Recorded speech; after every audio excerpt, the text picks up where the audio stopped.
Good morning again, everybody. It's another beautiful morning, and I pray that you will go outside and enjoy it, do some gardening, take a walk, and take in the glory of God in this wonderful world of His. And do so, of course, while maintaining social distance. We're going to be talking today about our collective responsibility towards those who are suffering in mind, body, or spirit. It's another controversy passage with the Pharisees. Continuing in the Gospel according to Mark, the 3rd chapter, the 1st verse. Again, Jesus entered the synagogue, and a man was there who had a withered hand. They watched him to see whether he would cure him on the Sabbath, so that they might accuse him. And he said to the man who had the withered hand, "Come forward." Then he said to them, "Is it lawful to do good or to do harm on the Sabbath, to save life or to kill?" But they were silent. He looked around them with anger. He was grieved at their hardness of heart and said to the man, "Stretch out your hand." He stretched it out, and his hand was restored. The Pharisees went out and immediately conspired with the Herodians against him, how to destroy him. Question 1, who might the man with the withered hand represent? I think he represents those who have chronic conditions and who have not received the care and the treatment that would relieve their pain or make them better. Question 2, what were the Pharisees putting above communal health and justice, and why? They were putting their ideology, their strict understanding of God's law above this man's health. Why were they doing that?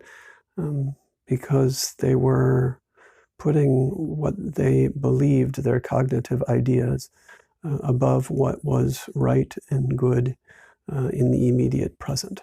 I'm reading a wonderful book by the Christian philosopher James Smith, who talks about how we need to reform our education systems, that education is about formation more than information, and that we should have more of a focus on what we value, what we love, because those are the things that really form us as human beings, and at least balance the sort of ethical understanding and guidelines for living a good life with information. Of course, both are important, but he says the former needs a greater emphasis, and I agree with him. So thank you for considering that.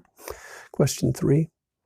Jesus suggests that not acting to bring health when we have the power to do so is like doing what, according to verse 4? It is like killing someone, because somebody is suffering in some form or another, and suffering is a form of destruction. And when we have the power to do something about that, but do not, we're allowing them to wither, to be destroyed. It's a kind of passive murder, passive killing. I agree with that, and if you don't agree with that interpretation, and you are a Christian or not a Christian for that matter, I welcome your thoughts below in the comments section. 4, the Pharisees had an early ideology about which they were very strict, according to Jesus. An ideology cannot keep us from doing what? It cannot keep us from what is doing right in the immediate present. We have to do what is the good and the right thing that is before us each and every day, and we must not let our ideas keep us from doing that good and right thing. Question 5. Who did the strict Pharisees align themselves with, and for the sake of what?